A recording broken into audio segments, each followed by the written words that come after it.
What's up, everybody? Welcome to another episode of Me, Myself, and I'm Joey Jabala, and we're joined by a lovely beauty that I met online relatively recently and got into very quickly because I love your shit. Singer, musical theater producer. He has a very, very interesting background. Please welcome SuperNiRO to the show. Hi. How are you, beautiful? Good to be here.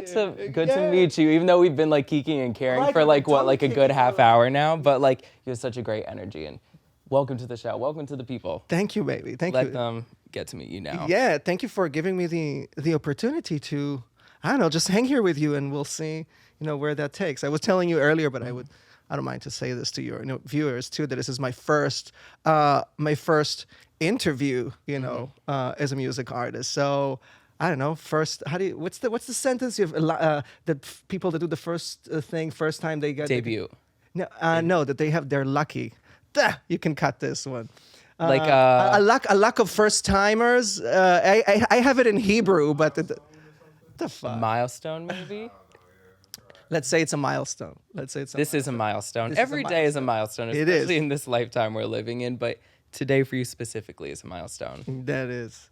So going to that point, just to dive into things, where did Niro come from, you as a person, and then where did SuperNiRO, your stage name and persona, come from? Because you've even said in your bio, and you've told me before, you're kind of being reborn now as an artist as SuperNiRO. So who's Niro behind the scenes? Who is Niro in musical theater coming up? And then who's Niro as an artist? Yeah. I'll try to keep a long story short. But so Niro, my Hebrew name is Nir, but all my friends call me Niro. And here in English, for some reason, to most English native speakers, Niro comes easier. So Niro. And I'm originally from Israel. So I was born and raised over there. I'm partially Egyptian, so we know that we're sisters over there. Yes, quarter Egyptian.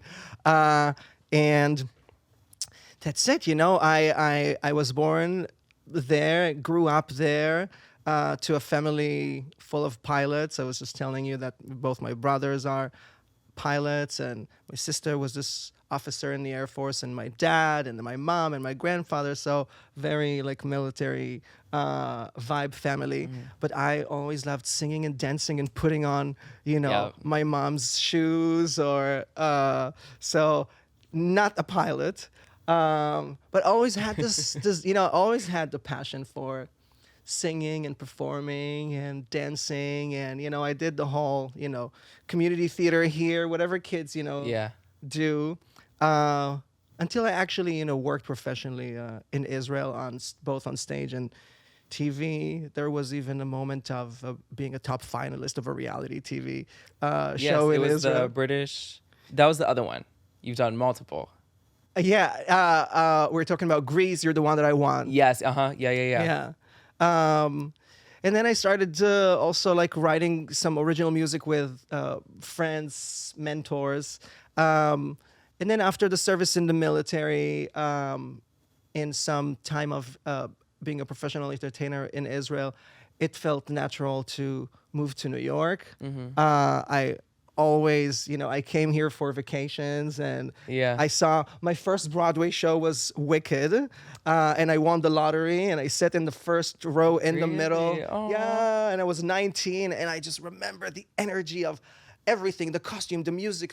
So it was so bigger than life, and I think that moment really kind of told me, you're gonna end up here. Yeah. So 4 years later, I moved here. And should I go? Yeah, I studied in a musical theater academy. I toured with Jesus Christ Superstar. So I was doing the musical theater performer for a minute era, for some time. And then I just always felt like there is something that I want to say from inside. And it's nice to go and audition from one show to another, but what is it that I want to say to the world? Yeah. So I realized I have to completely dive into this, and theater kind of took the back seat, and I was just hanging around New York with some different DJs and music producers and friends, and tried to do that for some time. And it was hard. It was really, really hard. as foreign in this new Big Apple to try to learn English. I call it try to learn American because it's not just the language, it's the... It's, the cadence and whatnot. Yeah, completely. Yeah. So that took some time, and I was actually really discouraged at some point after some years. And I just quit it, and I just thought, I'm not working from the right motives, and I found that I don't create music anymore from passion, but I started creating it from the stress to prove Pressure. and the pressure that Yeah. I did this and that, so I have to, and eventually it just mentally killed me. So I took a break. And that took me on to like some years of finding my entrepreneurial sensibilities, and the passion for theater came back again, but this time as a producer. I see. Yeah. Yeah. So how'd you get into? First of all, I want to like go back to Yes. like when you were growing up and you talked about theater and whatnot. Would you say that was kind of like your first love when it came to things in the entertainment industry, art in general, or was it like pop music and whatever? I mean, it could be all things, but what was the first thing where you're like, oh, that's what I want to do? The first time in my life that this is here what I want to do. So definitely it was before I saw a Broadway show because I was much younger. Yeah. I think I haven't even realized that, soaking Michael Jackson from TV and NSYNC and, Yeah. the MTV era. You were not even born. I lived a good few years of it. You lived a this good thing. few years from that? All right. Yes, I did. Yeah, and I think somewhere there was just obvious to me that, I'm like this. I also sing, I Yeah. dance, I act. You found like you resonated with those people. I guess I just think that's what it is at the bottom of it. You know, Yeah. some people watch sports, some people watch other things, and they feel like they could relate to those characters on TV because that's all what it is ultimately. When you're behind the screen, you're essentially a character or a thing you're just putting out there into the world, and you either resonate with them or you don't. And like for you and me, it was like MTV, all that stuff where for some reason you can't put your finger on it. You just sensed like you belonged with it. Like this whole mural vision board moment Yes, I right looked here. at it earlier. It's gorgeous. That's isn't it? amazing. Who made it? My friend Avery, shout out to Avery who made this. Avery. Yeah, Yeah. I saw it earlier in the other room, and I was like, oh, cool. Okay, that's the spirit. See, and that's the thing. We get inspired. We get, our thoughts start moving when we see this. Whereas maybe somebody that's not into, Janet Jackson, Mariah Carey, Nicki Minaj might just be like, who are these women? Who are these people? What's going on with all these outfits and crazy hair and makeup and whatever? But this is what gets us going. Yes. And we of find course. that at a young age, or at least a developmental Yes. age, Yes. Yeah, all of this was there for me first before theater, to your question. Like, what were you, first theater or first pop? Yeah, definitely first pop. But somehow the outlet of execution and trying out things was theater, was community theater groups. That's where I found, my first stages. Yeah. Yeah. How is training for theater? Because I always think about theater as kind of like, out of the whole entertainment realm and arts and whatnot, when it has to do with music, acting, theater's kind of like the Olympics of it all because you have all of it in one. You're acting, you're singing, you're performing, you're learning choreography. It's a lot. Yes. So how did you develop and train for that? Like, how do you just go from like normal kid watching MTV on TV to performing in theater? Yeah. Well, at the bottom of it, there was just this undescribable passion to just want to do and try all the things without even thinking about it, right, as a kid. But practically what it was, I was in like 2 different community theater groups since I was, 10 or 11. And we would, practice and rehearse every week, few times a week. And, and they gave us the opportunity to be on stage, for our city and for our schools and do all of that. But then at the same time, I went only to like a hip hop, how do you call it? Like a hip hop group. So we did only dancing. And that's where I, 8 or 10 hours a week would, just, do like hip hop and break dancing. And then this conductor of this choir found me, and she said, you can actually sing, not just like lip sync to the track that all of those kids, recorded. Why won't you join my choir, and you're going to sing live? And not only she's one of my best friends in the world till today, Tommy, shout out to you, because you'll see it. Yeah, and then I kind of like gave up even school because Yeah. I was just so busy and invested in the community theater groups, the hip hop groups, and the choir, and yeah, and that's how I owned the hours and hours and hours of practice, and that's me. And when did you decide that it was kind of a wrap on theater and you were ready to move on to pop music, let alone being a solo act? Yeah, yeah. Well, I can say actually that I always had this. It was intertwined, like the theater and like a pop star. It was Yeah. always I always felt almost like an equal attraction to both of them, but the way the world occurred was like you have to pick one because you can't be everything. Right? You know Yeah. this? Yeah. That by the way, I have zero fucks for this anymore because now I'm finally comfortable with wait, I am all these things. Why did I really need to limit myself? But I did. And when was the time that I completely stopped with theater? After I moved from Israel to New York, finished AMDA, this musical theater school, and then I went to my first audition in New York, and I booked the prestigious role of Judas in Jesus Christ Superstar on a Wow. tour. So I was like, "Fuck!" I moved to New York and Yeah. I booked a principal role. That must be the right. I did the right. I probably did something right. So I did that tour, and actually with Judas, I had this very spiritual experience. I don't know if you remember much of the show and the character. It's very dark. Judas kills himself Yeah. every show. So something about 8 shows a week for long months. Yeah. Having to kill yourself on stage. Yeah, and having to Essentially. kill myself on stage. It was just like, Yeah. you know, and I think actually, yeah, there was one woman in the crowd in Jesus Christ Superstar who gave me this Bible and told me how she loves to come. It was in Indiana. They're very Christian. She gave me Bible with my name printed in the leather of the book thing, Really? and she said, "Watching you, I come here like already a few times, and watching you doing this part, it lifts my spirit, frees me up."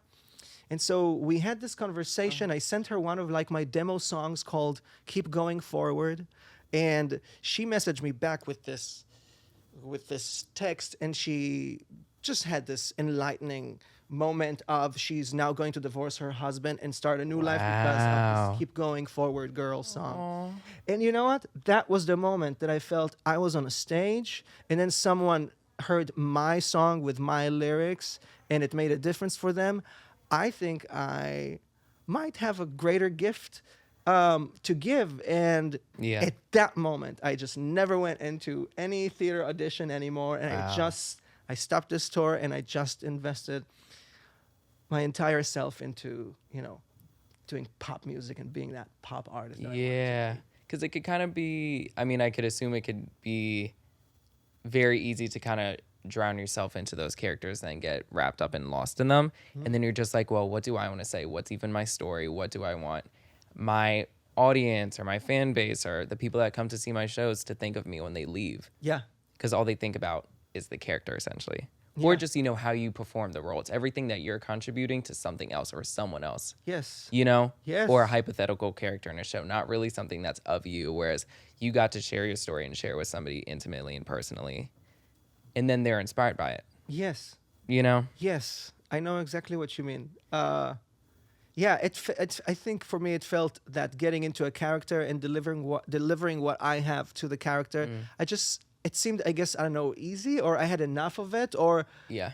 there was a bigger urge in me to try to find really who is it that I am and find the courage to, deliver it to people in original songs and performances. And let me tell you, that was also one of the things that discouraged me and caused me to kind of like stop after a few years of trying to Yeah. do like pursue pop music career, because I wasn't sure really who I am.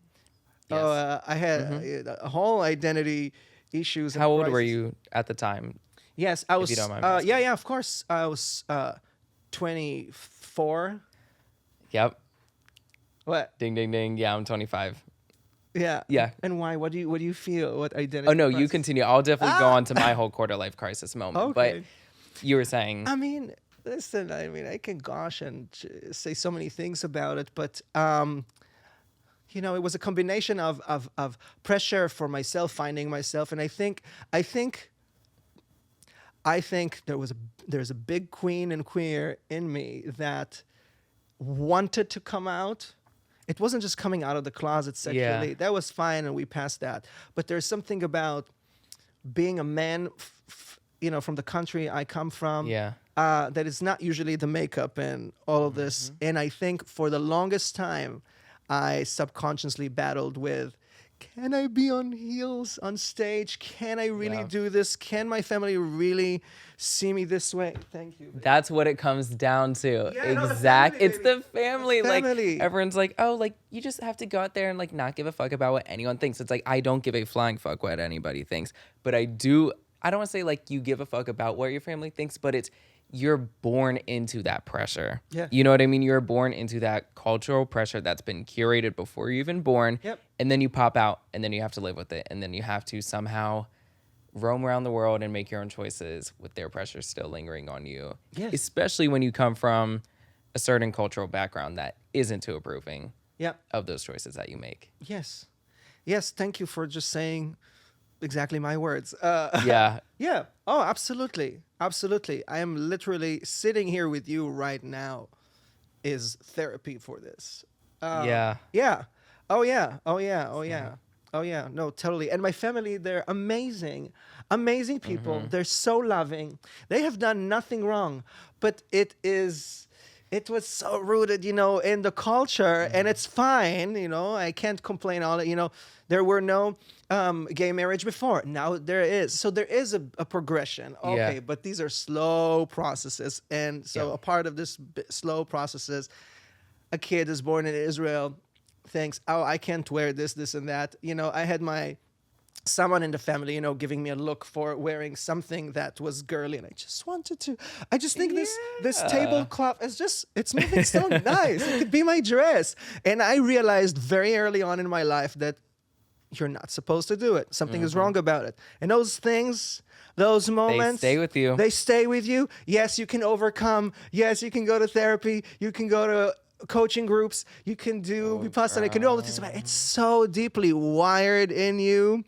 And you know, I'm now after my 20s, and I'm still dealing with it. Yeah. Yeah. So the shit that I do, by the way. Bam. So the shit Come on, that I plug do, in. I don't know Plug if the you're going to song. show a photo or like the image, but the image there is my completely second coming out. The artwork, right? The artwork, You on yes. the toilet, the heels. Yes. Yeah, where'd that come from? Where'd that image came from? Like, how did you think of sitting on this very glamorous porcelain toilet and you just have heels on and nothing else? Yeah. Like, where'd you come up with that idea from? Because I hear the song and I don't think of a toilet. Right, You know? right. But it's so fucking fierce, though. Like, It's fierce. Yeah. I love it. I feel like, you know, I don't know what to tell you. It was just a vision. It was just a vision. I mean, shit that I do.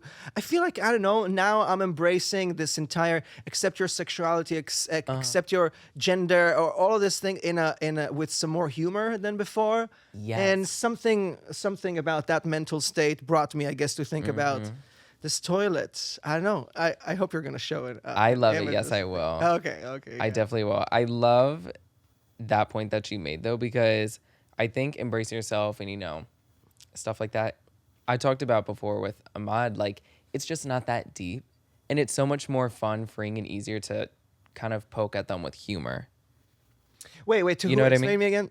No, like me and Saint Ahmad before last week were talking about a similar point like that, you know, embracing yourself and everything. Like, it doesn't have to be something taken so seriously. Yeah. Because it's supposed to be something that's supposed to be freeing. Yes. So if you want to take at it, you know, with humor and whatever, fuck it. Yeah. Why not? It's usually easier that way. Yeah. Too. Yeah. It's not. I mean, you got it together now. I don't know if I deliberately thought about it before I did it. I Yeah. just kind of like did, and yeah, I was like, I guess the only way out is to not take myself too seriously. So I guess I'm just gonna put it this way. That's my way to deal, I Yeah. guess, with myself. You're seeing it. You're yeah. Completely. Yeah. And that's, I think, maybe going back to your point of, like the shame and the family and stuff like that, and you got that look from your one relative. I think that's where the take yourself too seriously might stem from. Yeah. Oh yeah. Because we all have that moment, especially as queer people, where we've been, when we're all little, we're born pure ourselves completely. We don't give a fuck, everything, etc., whatever. But there's that one moment that sticks with you where somebody gave you the wrong look or somebody said, well, honey, this is for girls, da da da da da. Yep. And that shit stays with you. So then you start to look inwards way too much. You become way over self-aware of what I'm doing, how I should act, how I should talk, how I should dress, everything, etc. So then that becomes take yourselves too seriously. Yes. Yes. And then it bleeds into everything else you're doing, even the art you're creating and that you're loving. Yeah. You're just like, why is this pressure from this shit bleeding into something that's supposed to be fun? Yes. And something that's supposed to be my passion. Yes. Yeah, yeah. No, 100%. Now, now a lot of people that know me for a long time and never seen me the way I look like in shit that I do. They go like, where is this coming from? What we never knew that. Of course you never knew, because it was a trauma deep Hello. in me that I guess now it's like a zit that you have to like get the Pop, pus. yeah. Pop it out. Let this shit out. Let it out. Yeah. Literally. Yeah. Let it out. Yeah, that's always a weird thing when people will come to you. It's always like in later years. So like if you run into somebody from high school and they're like, oh my God, they're being nice, of course. They're like, look at you and all the things you're doing. But they'll come and just like, I never knew, da da da da da da da. And I'm just like, well, okay, first of all, last time I saw you, we were in algebra class and the lighting was horrible. Like, I'm not going to start shaking my ass there. You're definitely going to see it on my Instagram. Yeah. Like, I just hate when people have to comment stuff like that. Because like what you said before, it's just like, well, no shit. Like, I couldn't be fully myself before. And I was in a pressurized environment. I mean, we still are, but we're growing into our freedom. Yes. Now, what was that moment though for you? What was that deep-rooted moment though for you when somebody might have given you the wrong look or whatever while you're being yourself and you kind of internalized it? Wait, but when? Oh, that very first moment in life? Or like one that sticks out to you, perhaps. I think I could have a few. It's funny. Even just now after the shit that I do, the music video was out. My mom was like, so it's a little crazy. Who is this for? She's still over there in Israel. Like, who likes this? So even just recently. Yes. This time around, though, I didn't make her wrong for saying what she said. I didn't make her wrong for saying what she said that's coming from who she is.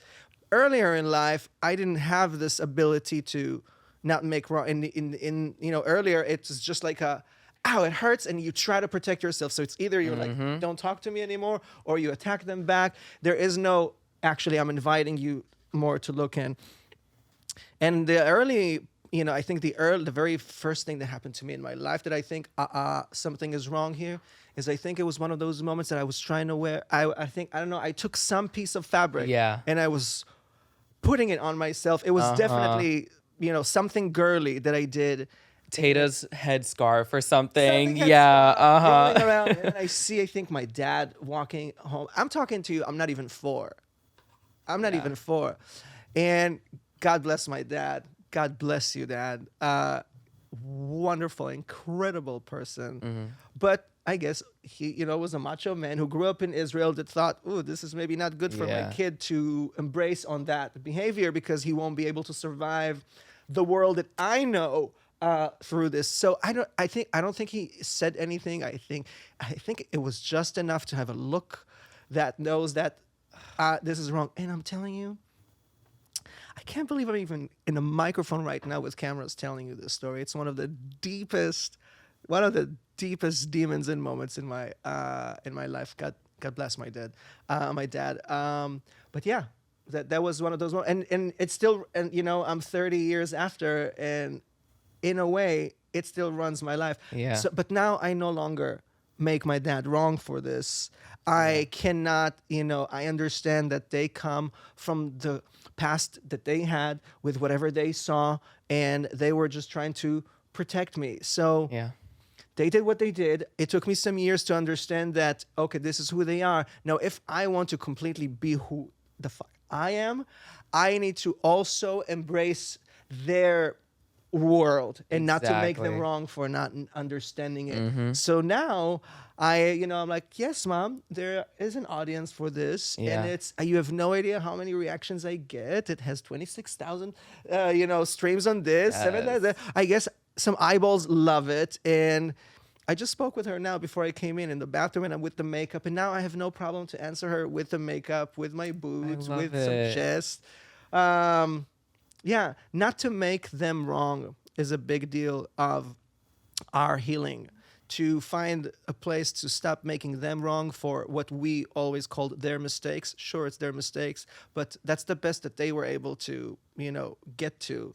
So am I gonna, on top of it, layer it with, I'm never gonna forgive you? I'm Yeah. just gonna be a mess.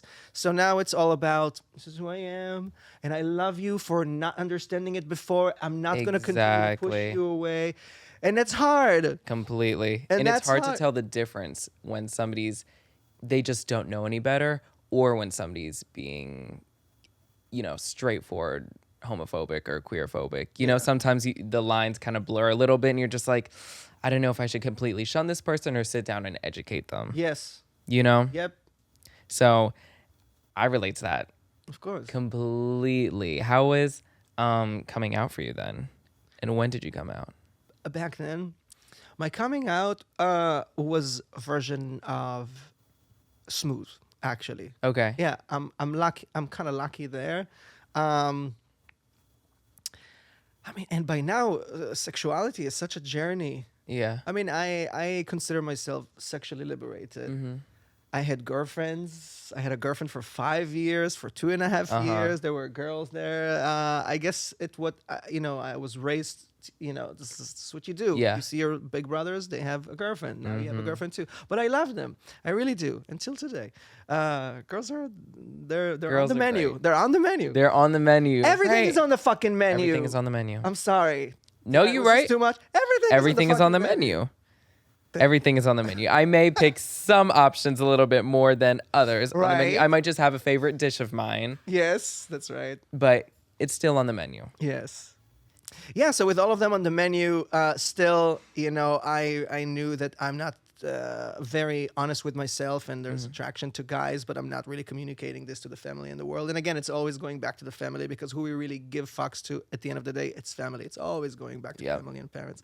No, but I met this beautiful inside out boy back in the days. I know it was like 10 years ago. And it was the first time that I felt this bonding with a guy. And we, after about a month or so that we were together, I had enough confidence to then come to my parents Aw. and say, I have a boyfriend. Now I have a boyfriend. I never came and said, I am gay. I always lied to you. I always was hiding. I was like, Yeah. this is what I have now. Exactly. You'll let them know when you have something, and you landed something, and you're just showing them, this is Yeah. my boyfriend. I don't need to tell you my sexuality or what I identify as, but this is the person I'm seeing right now who Yeah. happens to be a male. Yeah. Yeah. That was it. So I was lucky. And you know who I went to tell this first? To my dad. So, yes. How did that go? How did dad and how did mom go? I purposely went to dad first. And mommy is actually the one that is closer to Oh, me. yep. Mm-hmm. So going to dad was definitely starting with the toughest case. Yeah. And I think I had some good conversations with friends who are out for many years, and they kind of like coached me in the Yeah. moment. And I think I realized that starting with my dad would be the right thing for me. Also to start with the toughest, and then everything else would be easier. Easy, yeah. And also to, I don't know, respect him. I thought even within all of this chaotic moments in my head, I thought I think he will eventually like that. He'll know that he was the first one that I came out too. Aw, sweet. Yeah, and I did that, and I told him, Dad, I want to share with you something that's making me happy. And I think he already sensed that, trying to tell him something, about that topic. And I told him I have a boyfriend, and he said that he's not surprised. Yeah. He said, I'm not surprised. Like we knew, whatever. I'm not surprised. My dad, you can never surprise him anyway. That's his thing. Like no one could surprise my dad. He always is in control. Again, God bless him. So yeah, so that was Dad. And I think he even said to me, I'm remembering it now. I think he said to me, so probably everybody knows, and I'm the last one. He did. He actually did say it. I remember it. Wow. And it was such a pleasure to tell him, no, you're actually the first one that I'm telling this to. And I think he said, so Mom, Mom doesn't know. And I said, no, not yet. So I think, forever I'll cherish this moment that I let my dad know first, and that he thought that he was the last, but now he knew that he was first. I don't know. I like that. And with my mom, I caught her like an hour before they had to go out for a flight. They were here in New York, and I think it was in Junior's, the cheesecake thing. I don't know. Yeah. We bought something there. And I said, Mom, before you go on the flight, I just want to tell you something. Oh, that makes me happy. The same lines I had ready. And I told her I have now a boyfriend. And she was shocked. The mom was shocked. Yeah. I don't know why she was shocked, but she was kind of shocked. And then I think a month or so later, she told me, when you came to me to say I have something to tell you, I thought you were going to say you found a bride. Wow. I kind of found a groom. Yeah, right. Right. We might be the brides. Yeah, we might be the brides. I'm wearing white. Exactly. We might be the brides. Yeah, so that was my, little story. Wow. But I was lucky. They immediately said whatever is good for you, whatever, works for you. And it took them time also to, welcome my, then ex-boyfriend around. But I saw that they did really the best with their abilities. And even if there were moments where it was bumpy with trying to bring him home, or how would I act like near them, it was all pretty good. Wow. That's really good to hear about, because for me, my side, and like your story kind of reminded me of mine, because you said how you're more close with your mother than your father, which, a lot of people kind of share that anyways, like especially queer people too. But for me, when I came out, I only had to come out, not only had to come out, but I came out to two people.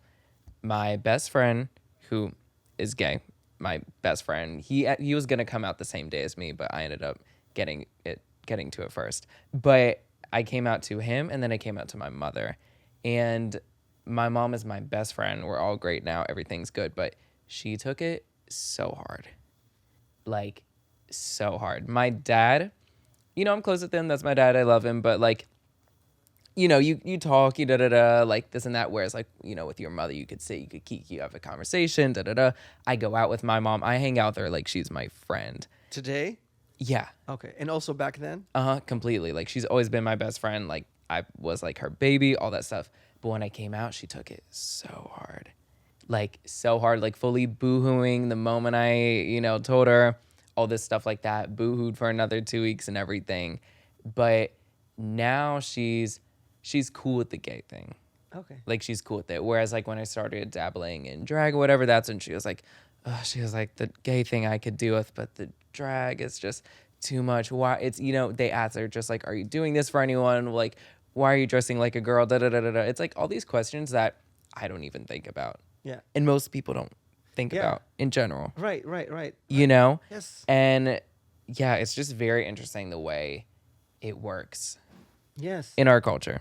Yes. You know what I mean? Coming out and everything, because there is queer history in the Middle East. Yes. You know what I mean? If anything, there's a lot of it. Yeah. Actually, absolutely. there's a lot of it. And there's a lot of Instagram accounts dedicated to, you know, showing queer history in the Middle East and whatnot, North Africa and everything. But it's so shocking when they're like, oh, really? Da-da-da. Like, it's, you know, the whole thing of like, they're shocked but not surprised.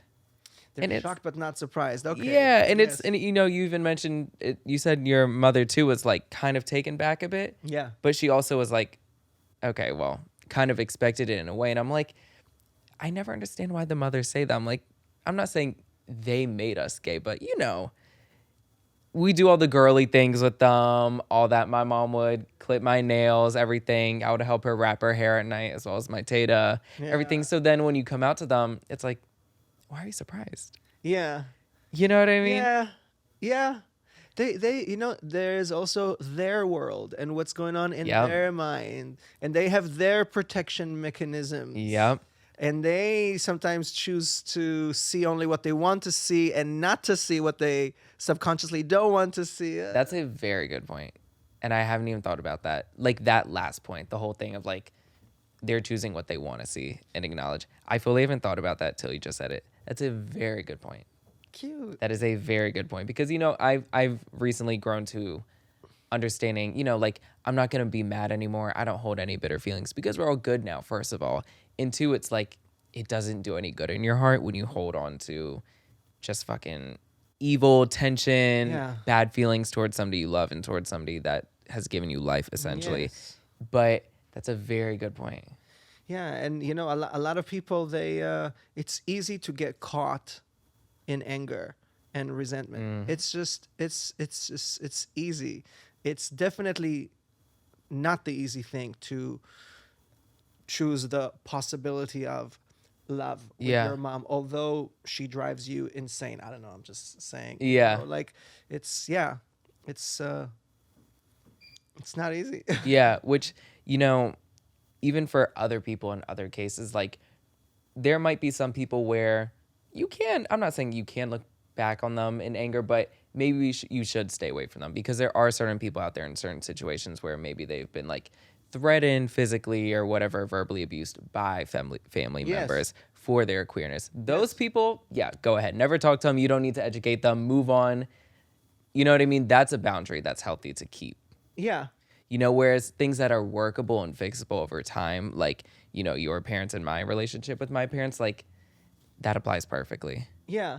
You know? Well, and you know, and sometimes it's each case to itself. You know, you could have Yeah. a dad that would be so brutal to their child's queerness. Yeah. And the child would think like, oh, no, this door is closed to this dad. Like, Mm-hmm. you've hurt me really. There's no, I'm not going to go back there to educate you. But even those dads could come a full circle after 10 years, Yeah. 15 years. And if we're not going to then be open to let them apologize and come back, if we're not then going to be open, they won't Very come in, good and then we're point. missing our dads, you know, or are missing our important person. Mm-hmm. So yeah, sometimes your trauma will say, no, this can't come in. And sometimes, you know, we all individually, parallelly going on our journeys, and we become stronger and more sure of ourselves, and Yeah. then we have more room and mental capacity to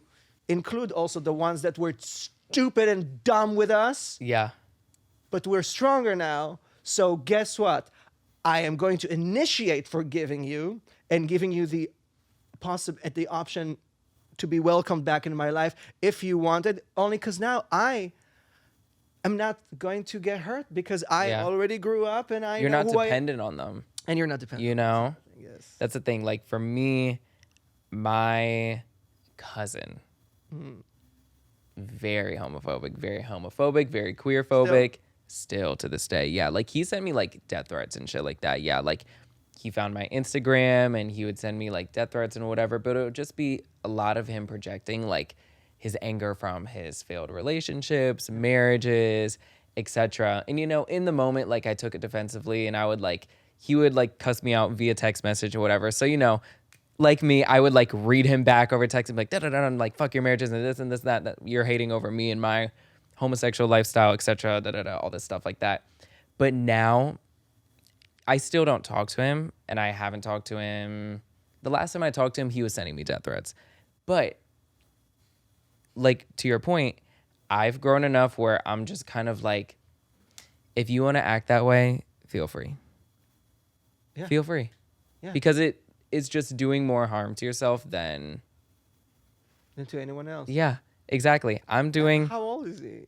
He's in his 40s. He's in his 40s. He's fully in his 40s. Yeah. Yeah. And he, he lives, I'm not going to say where he lives exactly, but he lives within, the continent of North America. So he's seen the Western world and whatnot, and he's very used to it and very involved in it. So I was very surprised when he had things to say about my queerness. Yeah. But I'm open to forgiveness when it comes to him, but like what you said, I'm just going to wait until he shows that. The door is open, but I'm not necessarily being like, here's the door, come in the door. Yeah. It's I'm still kind of fresh. like, yeah, exactly. And just in general, like I still want to keep that boundary with him because like there's certain things for me where it's like that's kind of crossing a line a bit. Like whereas if you're trying to threaten me physically and whatever, it's like, all right, girl, maybe you just got to stay away for a reason and grow and heal from whatever you're going through and whatever you're projecting on me. Because then one day when you do, like I said, the door is open. I'm not going to invite you. Yeah. But there still is a sign over the door saying we're still open for business. Yes. You know what I mean? Yes. So that's kind of my example of for some people there still might be certain situations where like they have to keep others a little bit more farther away than some other people. And you're completely entitled, and anyone's completely entitled to do so. Yeah, someone is coming incorrect to your space and threatening. Because who knows, maybe one day, like what you said, like 10 years down the road, he might come back and be completely fine with it and whatever. Because like what you said, people are just going through their own shit. Yeah. Maybe it's clearly a lot of times. A lot of times in those examples, those haters, they deal with something that they cannot comprehend within their own selves, and so. And it doesn't mean even like, oh, you're gay yourself. Yeah. It's like you just probably jealous of the freedom that I have to explore or whatever. And you just wish you would have that freedom to even try. And now you're resenting me because I have a quality that you actually really want to let go. Really want to unleash from yourself. Like you have that quality in you, but you're shushing it for too long. And maybe that's why you're angry. Well, everybody knows. Yeah, no, completely. That's the thing. It's like, it's not even, insinuating like, oh, they're probably gay and they just haven't come to terms with it. It's like, maybe they see you in the way you live your life and maybe they're secretly jealous of the way, like, I chose my career such and such and such, where people, build resentment over the things that they feel like they're forced to live with, like maybe he's upset at the career he's had to do just to, maintain financial stability, etc. Yeah. And he's afraid to choose a different career path or just a different way of life, period. Not even, regarding sexuality or whatever. So maybe he does look at people like me and, he has some type of animosity, jealous, and hate towards them. And you're very pretty and sweet and cute and hot. And I bet... Say it again. Very pretty, sweet, cute, and hot, etc., etc. I was gonna say we still got an hour left of booking time. You could add more things. I'm kidding. But you said he's probably still what? I feel like it's easy to be jealous of you because you're really. This is not here because we're in the podcast. Yeah. But you're very beautiful inside out, and Thank you. You have this loving aura that comes out of you, and people are envy of it because they don't know how to tap into this within themselves. So when they see it in other people, what comes out of them is this negative reaction. So I feel like it's our job sometimes to be like, it's because you're hurting. I'm not gonna make myself less of whatever or feel really disempowered because you said such and such. This is because you're hurting. You're giving me all this bullshit. Psychology on psychology. Yes, honestly. First of all, thank you. That's so kind and so sweet. But two, that's it exactly. Yeah. That's really it exactly. Because for me, when I try to fight fire with fire, I end up being the one that burns down. Right. Essentially. Right. Because I hate getting mad. I hate getting mad. I hate getting sad. I hate negative feelings, especially when they're aimed at someone. Yeah. Oh, it's over. Yeah. When I get mad at somebody and I hate it. And, they're still chilling. So why am I wasting time fighting them with the same fire that they were fighting me with? Fuck it.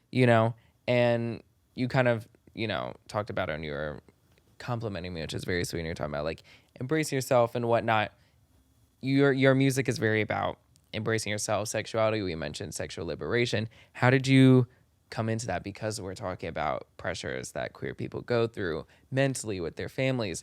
Sexually is a whole other spectrum that doesn't even have to deal with pressures from the heteronormative world, but sometimes there's a lot of pressures within our own kind of queer bubble that we need to break out of and feel sexually liberated from. That was a long fucking sentence. No, but I hope I didn't lose you. But I think I follow. No, bring it again. Tell me. So yeah. Basically, like what I'm asking is, first of all, how did you find your sexual liberation? How did you find your sexual liberation as a queer person? And how do you find it and embrace it and continue like a healthy relationship with it within our kind of queer world, where, you know, you could log on to Instagram and you see gorgeous people at Fire Island and you feel shit about yourself? Or how do you maintain that? Like, how do you look back at yourself and be like, I still love this. I still love every head to toe about me and sexually, Yeah. Well, it's maybe it's still a constant work every time, you know, every time. Yeah. Like you said, a photo from Instagram comes up. How do I do? I don't always, I don't know, look at myself or in the mirror and photos and think, oh, this is good. If anything, I look and I say, oh, this is not enough, and this is not enough, and this is, or you know. Wait. I feel like you asked like 3 different parts. So how did I, you know, figure out what the sexual liberation?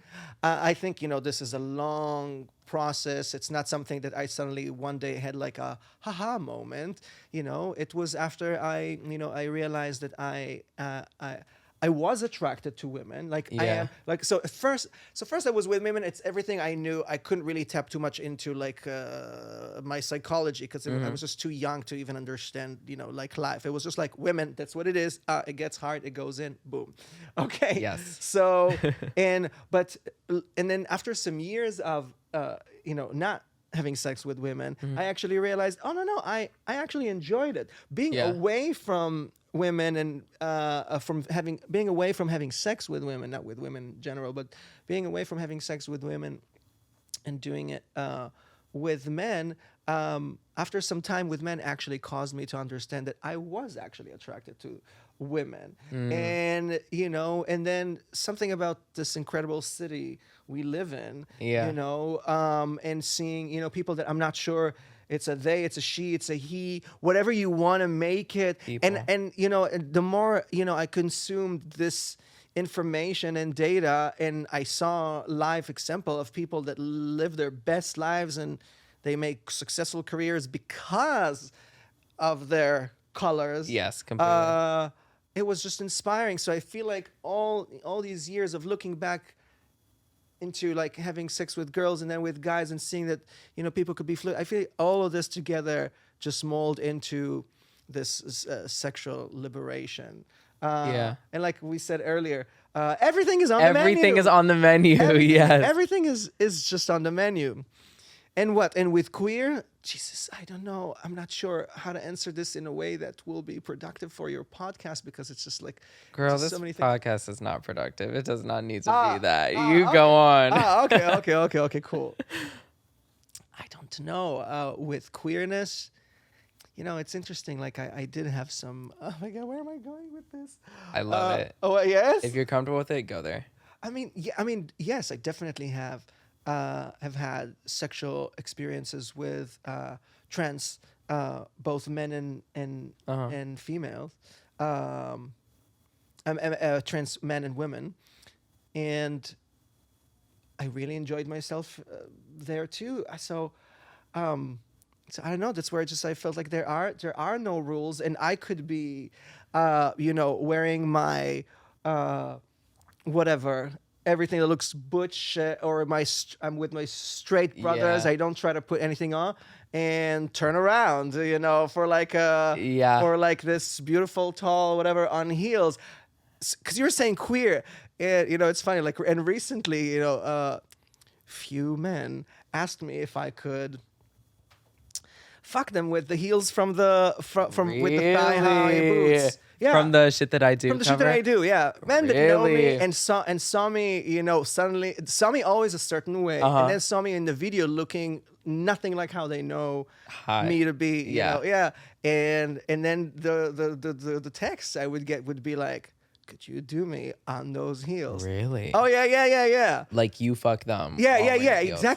exactly. Can you lift my legs, up in there when you're on your heels and do all that? So that was an interesting queer moment. That's hot. Wait, I'm like, they have a great idea. And you know what? And I thought to myself at that moment too. Yeah, this is quite kind of. It's kind of hot. This man is really into this when I'm wearing that. So this is not about like being girl. So all of this. So again, this is going back to your question about queer and sexuality and liberation. Love this. I'm just though. like breaking all the fucking rules. What I'm Because wearing, there really I doesn't could. need to be any. Huh? No, because there really doesn't need to be any. Right.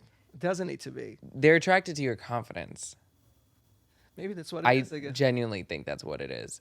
They see you in the video and they're like, they're not saying like, oh, I want to be fucked by the shoe. Because if they thought the shoes were hot, singularly, they'd want to, fucking fuck the shoe or sit on the heel or something.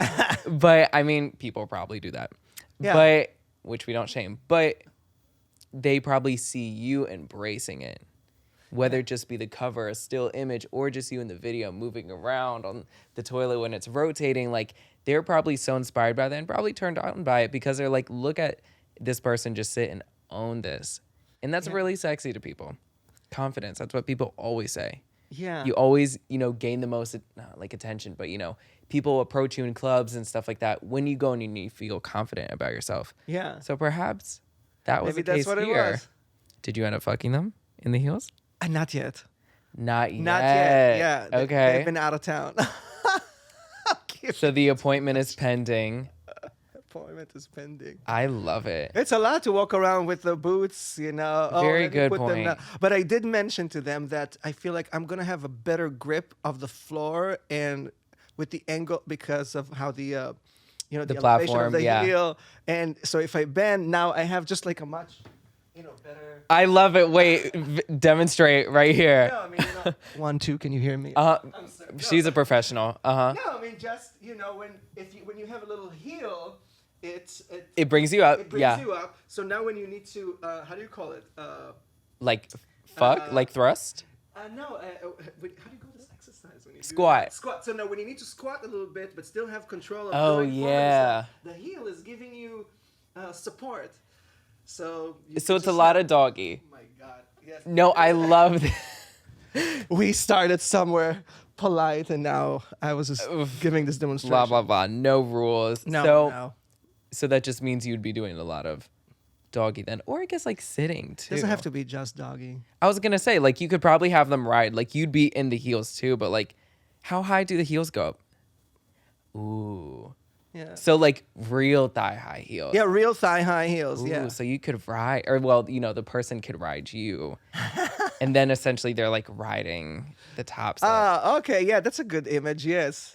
Sorry, I'm just thinking about it because it's a very great idea. Yeah, I agree. I haven't really tried it just yet. But I could let you know when I try it. Please do send me a review.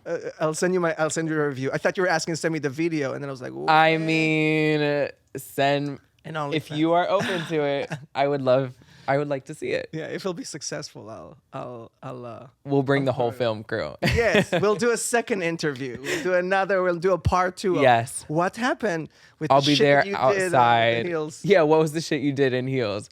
I'll be there after with the towel and some water, just like here, have a moment. How'd that go? Thank you. Yes, I'm gonna need it. It's gonna be work. Yeah. That sounds Gotta do some really work. because I think people think about heels when it has to do with somebody that's bottoming. Right. Yeah.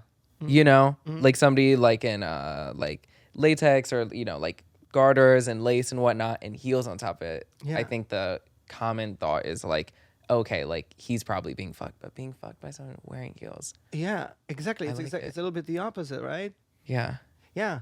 No, that's interesting. It is even new to me because I think I myself previously would think, oh, if someone is wearing, the lingerie and all of this, they'll probably, be bottoms. And before it would be weird to me to feel like even attracted to have sex with, guys wearing it. Now, no longer problem to top these guys that are wearing it. And now no problem for me to wear it or for someone else to wear it Yeah. and do me at the same time. Like they're breaking all the rules. Just breaking all the rules. Yeah. Fuck it. Fuck you know? it. Fuck it. I love a guy in lingerie. Yes. Like lingerie, not even like jock straps are really hot. I think I'm wearing one right now. But like lingerie, like lace, fishnets, all that stuff. Even For like yourself or for someone else? For both. Exactly. Both. Oh my God, this shit is so hot to me.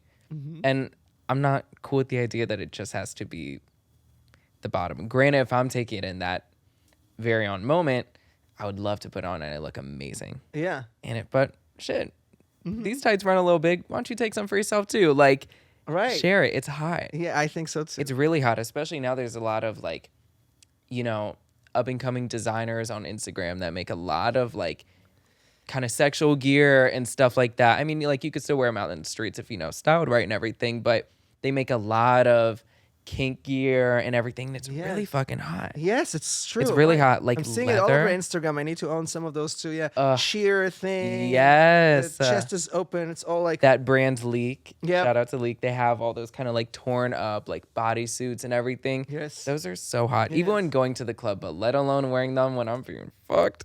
Oh, Wait, I God. saw you. I think I was. What is it I just saw today on the story with your amazing ass just shaking it there? Something red, but then you had like a ripped. Is it one of those that you're talking about? So hot. Yes, but it was like a bootleg version. Like the little like kind of boutiques they have like within like the city and whatever, like kind of beauty stores essentially, and they have those. They're kind of like advertised as just like kinky dresses, stuff like that, where it's literally just like torn lace in a bunch of different patterns and whatnot. And it was a dress originally, but what I did is I took it, I put it on, I used it as my top, and then I put on fishnets on my legs, and then I put these leather chaps on top of it, and I wore a red matching jockstrap, a Calvin Klein red matching jockstrap to match the red top. That's what I saw. And I was wearing, what shoes was I wearing? I think I was like wearing red shoes also, like cute red suede shoes or whatever, like a dark red. So it was really cute. So they all kind of coordinated. But yeah, that was it. And I had like the fishnets ripped up and everything too, because I find that kind of hot too. Like when people are fucking in fishnets and they'll just like, yeah, just rip it. yeah, just rip Yeah, it. It's so spontaneous. You rip it and it's there. It's now it's ripped and it's getting in and it's in between. I didn't even go completely naked and you're still in. Like, oh, that's hot. I love that stuff. I'm into that. Information. Oh, for me, I don't care. I love hearing about that shit. And I love talking about it. I love like a half in, half out kind of moment. Like when somebody just like pulls it out through the zipper, I'm like, this is hot. Like that's hot to me. And Molly attended that night, I'm assuming. Oh, what? No, she Oh, didn't. no, she didn't? Oh, No. Okay. Okay. Wait, why would you think so? Because I was sweaty? I thought you said something that was like, you know what? Maybe it's because I just recently visited Molly. Really? How was her visit? It was In Fire Island? Yeah. Ooh, explain. Yeah. No, I mean just I have no problem with certain drugs, but Yeah. I personally don't do them a lot. But I think the last time I did Molly was, I don't know, 6 or so years ago. So this was coming back after like a big break. Yeah. Yeah. And it was fun. It was fun. I really just danced in sweat Really? and am I telling everybody on my Molly experience? Yeah, sure. Maybe you'll edit it. Maybe If not. you're comfortable with it, Sure. I mean, can someone come to me and be like, "That's illegal"? No. So No. fuck it. Yeah. It was a lot of fun. I needed it. Yeah. Maybe because I just recently did it, I thought maybe when you start to do sounds something, really you think fun. everybody else is doing it. So I thought, yeah. maybe you did It that. too. sounds really fun. I heard people get really horny. Yeah. Well, you've never done? No, I've never done it. Oh, See, that's the cutie. thing. That's why when you mentioned it, I was like, no, I've never done. Like, not okay. not only was I not on Molly in that video and that night, like, I fully have never done it. Good for you. Good. I mean, like, one day, perhaps it might happen. I would like to. It sounds fun. Yeah. I think it's fun once in a blue moon. Yeah. I mean, no judgment for people who do it every week. Often, yeah, love it. If whatever works with your life, me, I couldn't stop smiling Oh, for like 24 hours. cute. Yeah, not just because I'm happy, but this is because your jaws face, get yeah. clenched and I even bit the inside of my gum. Whatever. It's just a little, now it's becoming less sexy, but it was great. Love Fire Island. Awesome. You're just 20 baby. So, yeah, if you don't need them and you can get high on natural, then do that. And I do want to tell you, so I now understand that you're just like 25. You're inspiring. That you, and I mean it for real. Cameras, no cameras. Like, you're inspiring, and I understand the culture you come from, your Egyptian roots. Yes, you're an American kid, but like to act, not act as if to just act in your life the way you are and what you do and what you're wearing and how you present yourself and what you say. This you're a big person and you're very, very young, and it's amazing to see. That you're so young and confident in it, you know. I was not near anywhere you're at right now, and that's amazing. And I feel like maybe this is one of the live examples of why I wanted to be in New York and to meet these types of people in New York that feel so comfortable, you know, in who they are. And you're so young and you got to it. I don't know. You're just so lucky, and I know you're brave, and you've been, you know, going through, you know, your challenges, and I don't know, just good for you. Thank you. Good for you. That is so sweet. Yeah, I mean it from the bottom of my heart. We all go through, you know, our individual bullshit, but you're doing this podcast for you people. You do what you love to do. You work, you know, you work for it. You're in the hardest city in the world, post-pandemic ish, pre-monkeypox. Honestly, all of this, the plague, essentially, just the overall plague, the mass exodus. Yeah. So good for you that you're Thank a you. strong personality doing it. I appreciate that. I mean, just like, you know, like what you said with all of us, like we go through things and it's hard. And like literally this time right now, like this time I'm in right now in my life, it's like the best time of my life, but it's also like the worst and the hardest time of my life, if that makes sense. Like, you know, like I just turned 25. There's a lot of pressure still that I'm working through, a lot of pressure that I'm trying to like throw off my back and off my shoulder and like not think about it. There's other things I want to pursue and get into. So to hear that's very reassuring. Yeah. And the back of my head agrees. It's just my ego. Yeah, yes, good. It agrees. Like the inner kid in me agrees. It's just like that like ego self that needs to get over it and stop forcing me to disagree with what you said. Yeah, no, and it's good if that makes sense. Yes, completely makes sense. Yeah. And these voices will probably continue to be completely, you know, battling with, you know, between. Oh, he's just being nice, da-da-da, yeah, all that stuff. But no, I agree, and I thank you for that. That's very kind, and really back to you. Like you're so sweet and amazing. And like when I saw you earlier today when we were walking, I was like, oh, he just has such a warm. Or I was even telling our engineer Wolf, like when he went to the restroom, I was like, he's so sweet. He's just so kind and so warm. You're cute. So I appreciate it. And I just want to touch on one thing because I saw it in the bio you sent me. Yeah. You've done voiceover work. Oh, yeah. What are some of the places you've done voiceover work at, and how did you get into that? That's funny. Not to just like dive into that, but I was like, I have to ask him. Okay, yeah, no problem. You know, this was when I was first of all of this was back in Israel.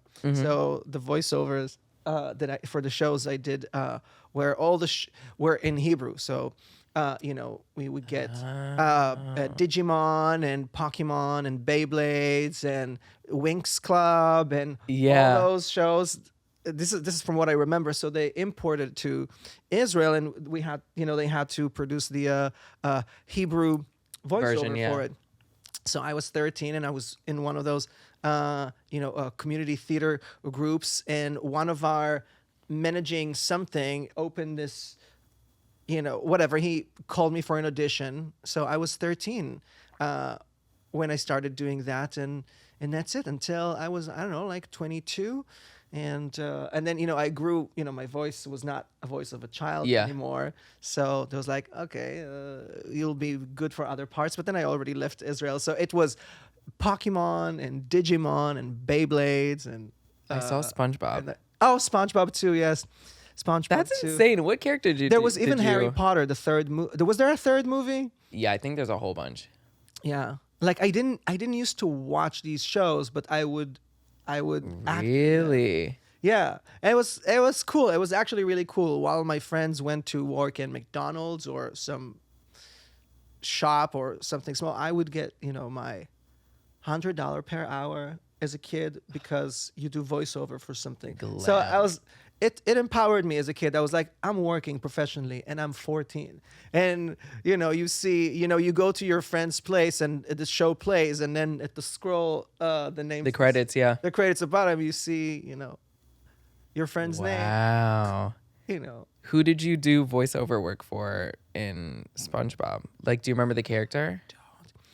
I don't. Because that's kind of a big deal. Like, when I saw that, I was like, that essentially means you starred in, or like you contributed to arguably like the biggest cartoon ever to exist. It sounds really nice when you say that.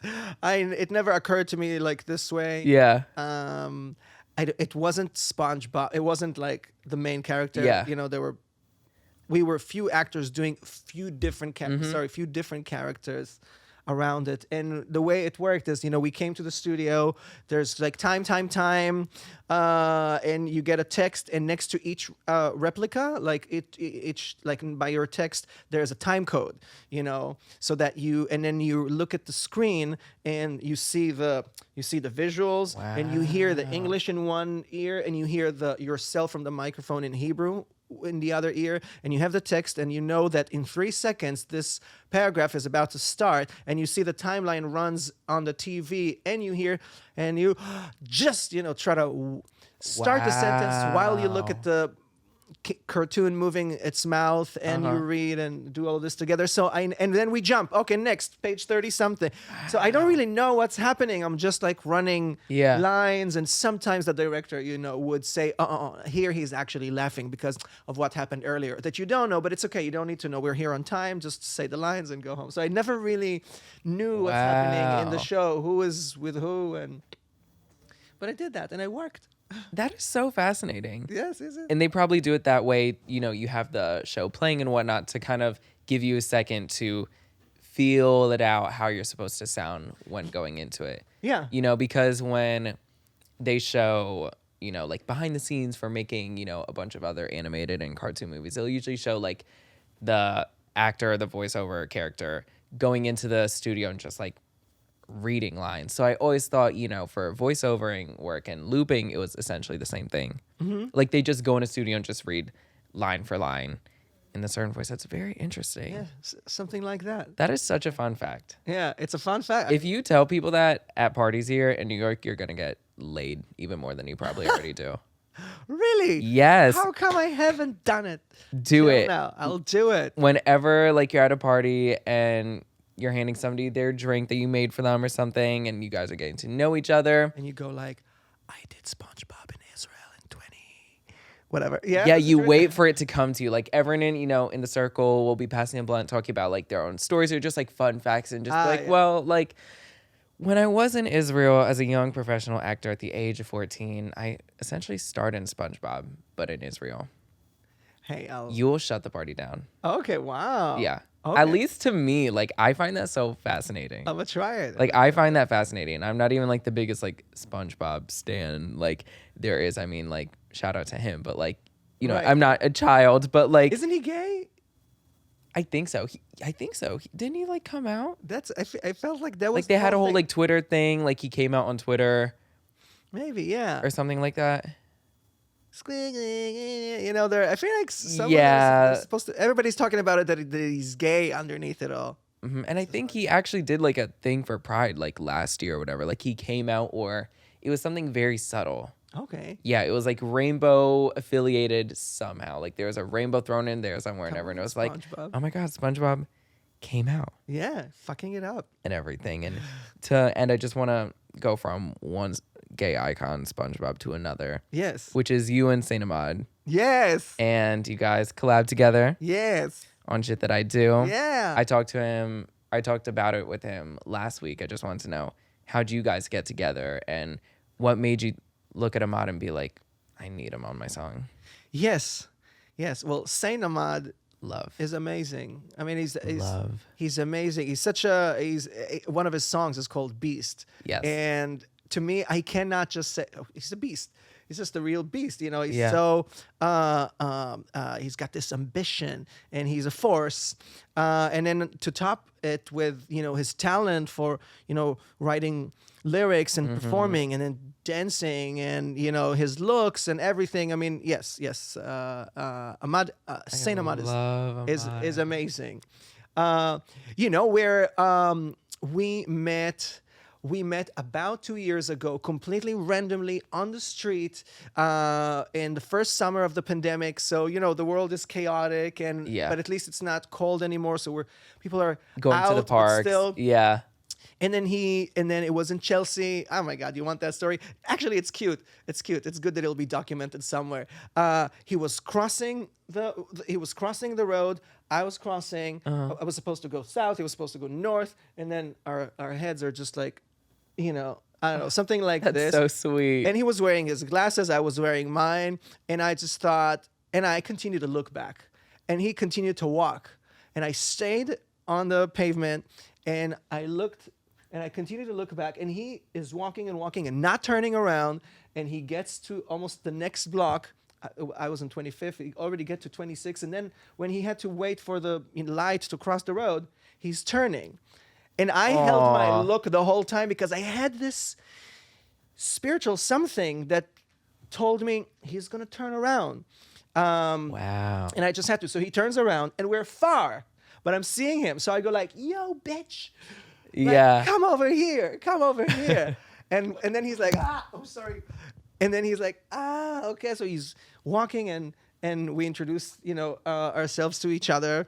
And I was like, of course, you're a dancer. Yes, you're a dancer. You're an artist. Oh, me too. And then the same night, you know, Aw. I sent him some of my stuff, and we got together in the park. And, you know, and then he told me that he just moved to New York, and he is rapping, and he writes these things. And I told him that I used to do it, but I kind of gave up on it, and I was doing like musical theater producing.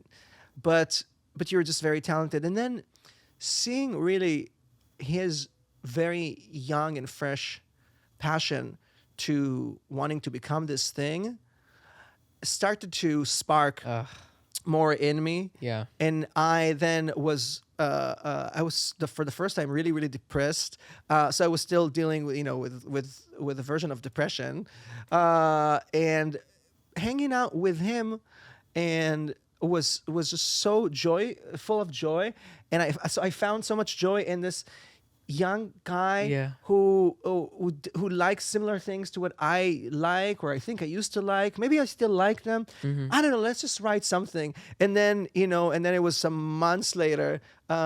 You know, I had this line: "Shit that I do for the money. Yeah. Shit that I do for the the shit that I do." And I think I played it to him, and I just really needed or wanted someone to you know, to like play around with. So we Yeah. took this beat, and we started putting it together, and then it became you know, fast, you know, I mean, so that's it. We had this just one demo after some time, and then I disappeared Yeah.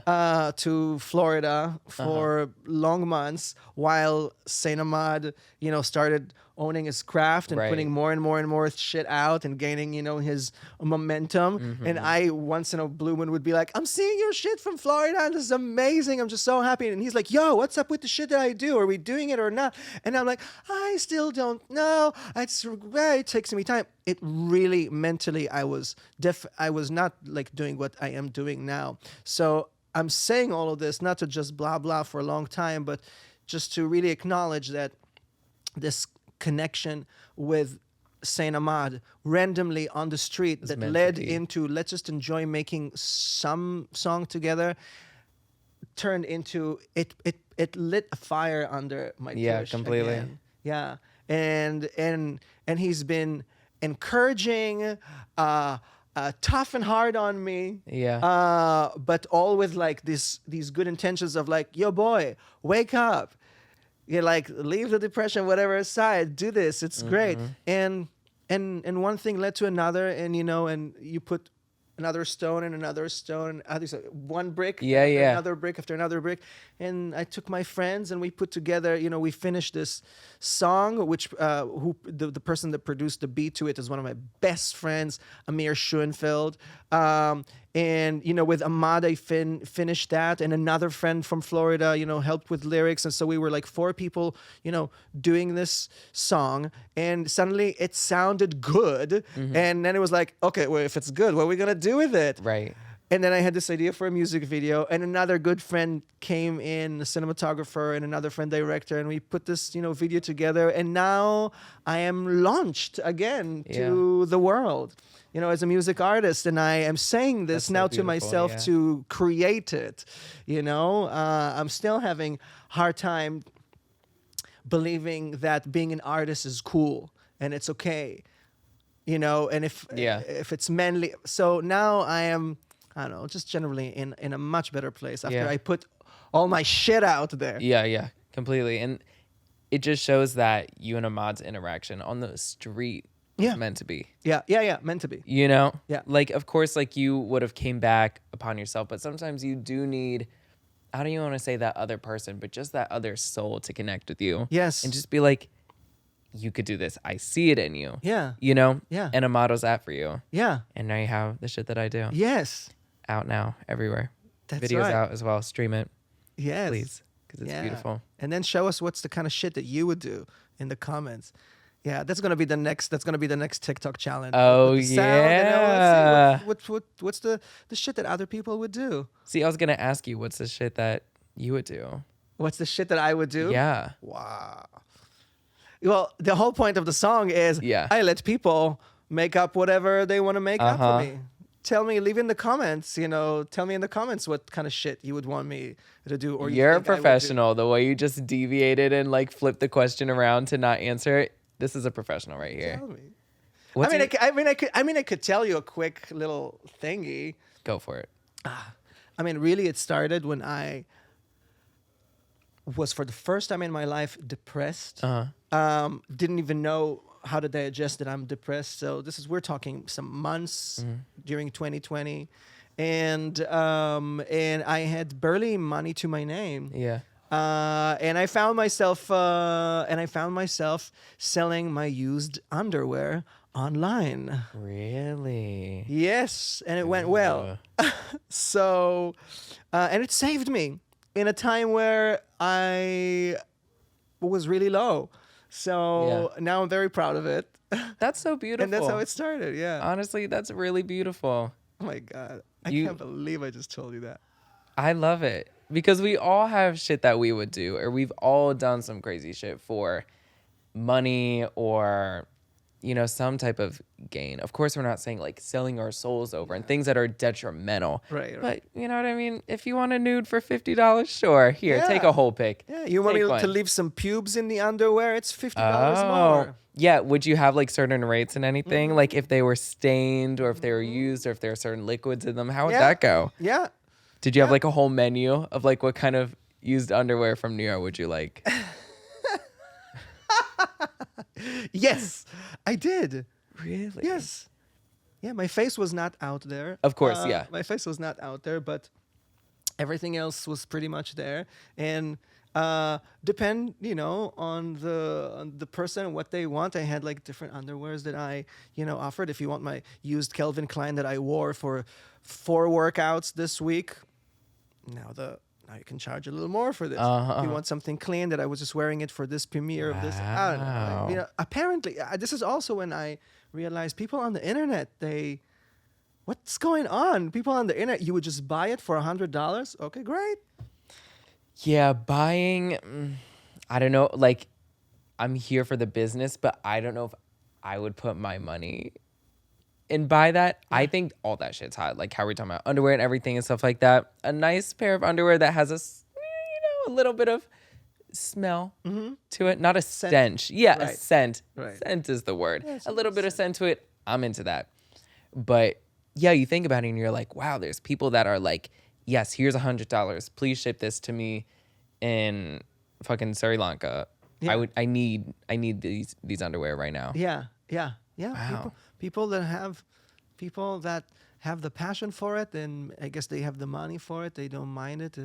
I even started advertising on a website that was like for women's underwear. That's where it's really big. Lots of men Really? wanting to sniff a woman's Yeah. underwear that they don't. Yeah, that's hot. That is hot. It's hot. I'm into it. Let it be. I love it. And I got a badass like song, a hit, from this. So, and I met Saint Ahmad. Yeah. Yeah, no That's- shame. No shame. That's what artists do, though. That's taking them at their lowest point or their most confused point, being like, what can I make out of this? I needed to hear that, actually. Yeah. You just fixed something for me with this. It's true. It really is. Yeah. Yeah. It's just taking what you have in that moment. Like what we said, not taking yourself too seriously, not being too hard on yourself, and just looking and be like, what can I make with this? Yeah. I don't have to finish it today, but what can I make from this if I'm inspired by it in this moment? Yeah. And you clearly were. Yeah, and that's what I did. I never thought I would actually finish it and put a song and put it out, but my authentic self found its way to manifest it into this, and I'm proud of it. And I'm proud of it. I'm happy. I'm happy to be back to making music. I'm happy to be back to calling myself an artist. I'm happy to be back and practice humility to go slowly from one follower to another, from one gig to another, to get more eyeballs on what I do and be less and less apologetic about it, and hoping to impact people in the most positive way, and to be, I don't know, a source of love. Yeah. For people. Yeah. That's the thing. We were talking about it before, and our time is ending soon, but we were talking about it before. These journeys we're in when it comes to accomplishing our dreams and what we really love and making our families proud and, taking care of them one day, all these things that we came to the city to do. Yeah. It's hard. It's fucking hard. Fucking hard. You were talking about it. I was talking about it. Other people in the room are talking about it. Everyone is going through it. It's hard. But if you believe in it and you just have that feeling in you and you know it's right, just stick to it. Yes. It will come. Yes. It will come. Yes. The only thing we can't control is time. So Right. stop worrying about it. Yeah. You know what I mean? The only thing we can't control besides time is luck. So stop worrying about it. Right. Yes. You're saying So, words of wisdom. You know what I mean? Genuinely, focus on what you can focus on. Right. Focus Like- on what you can focus on. Focus on what you can control, excuse me. Focus on what you can control. Like me, I can't control numbers and outreach and how many people see this to a certain extent. Right. But what I can control is how well the interview goes. Right. Is how good the conversation goes with my guest. Is how nice I look in this Yeah. beautiful lighting. Yeah. I can control all those things. So let me focus on those. I'm not going to drive myself crazy thinking about them. Yes. But let me do the best I can with those, and the rest will follow. Yes. Amazing. You know what I attitude. mean? Yes, I know what you mean, and it's great that you have this attitude. So it's the same thing. It's for you as well because you have that attitude as well. Hopefully you see it Now, because you do. yeah. Now, yes. Now I have more of that attitude. Don't take me wrong. It's a constant work and constant self-coaching to tell yourself, Yes. don't make yourself wrong for this. Yeah. Or let go of that. Yes, of course you want the more views. Yes, of course you want sure. to. But yeah, you're trying to control it even when you don't want it. But then you have to tell yourself, okay, no, I'm letting go. So it's always a process. It's not just like, oh, of course, no, I just can't control, and I am just so peaceful about everything all the time. It's okay to be a fucking wreck and say it. Be like, oh my God, this is all over the fucking place. I can't control it. Yeah. It's okay. Yeah. Be vulnerable, but move on. Yes. Move on. And ultimately, the more struggle and the more trials and tribulations, and that just fills up the kind of journey of our lives in a way. And for me, a thing that I always say, after every failure, after every redirect and misdirect and missed opportunity, I'm like, okay, well, that's just another page in the memoir.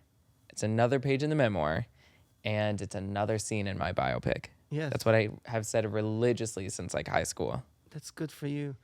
You know what I mean? Because if anything, that's just more to your story. Yeah.